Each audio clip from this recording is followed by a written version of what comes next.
I want to take you back a little bit, if that's all right. And I'm interested in how do you go from being told, you know, you may not swim again to achieving the victory that you did? What happens in between there? Yeah, it's crazy. Like, no one ever thought I'd be able to get back to this level. Never mind just, you know, swim for fitness and fun. It is all down to my mum. My mum's the one that managed to convince me after a lot of negotiation to actually get back in a pool. I was really nervous. I didn't want to get in a pool and then realise that I couldn't physically swim. I thought it would be easier just to not try and never know. Obviously, that wasn't the most sensible idea, and she managed to talk sense to me after a while and get me into a really nice, tight-knit group. And that gave me the confidence to figure out how I could move in the water and what my body was now doing and figure out a way to swim. And then obviously eventually moved my way up, qualified for Europeans in 2018. It just honestly just took off from there. It's just been crazy. It's just, yeah, it's been incredible. I never thought that I'd ever get to compete at Paralympic Games after withdrawing from Rio. So it is, yeah, it's completely a dream come true. My dream for the last 10 years is just to be able to call myself a Paralympian, and now I can say that.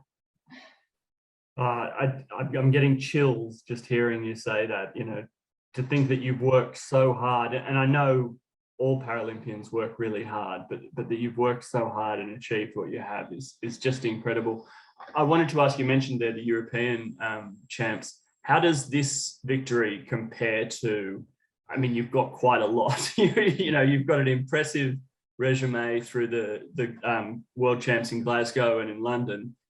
How does what you've done in Japan compare to that? The medals that I've won since my condition got worse are always going to mean way more to me than 2015, although even though technically I was more successful in 2015 because I came away with 4 golds, a silver, and bronze, and I'm never going to be able to physically race that many events again. For me, it means way more to actually overcome all of that to actually win medals. So for me, the medals at Worlds I won in 2019, the medals from here mean way more because I've had to overcome way more to actually get there and achieve them. Can I ask, what's your message to other people who might be watching this, who've taken a few knocks, who've been told, you know, that they mightn't be able to do the things that they want to do or that they've worked for? What would you say to those people?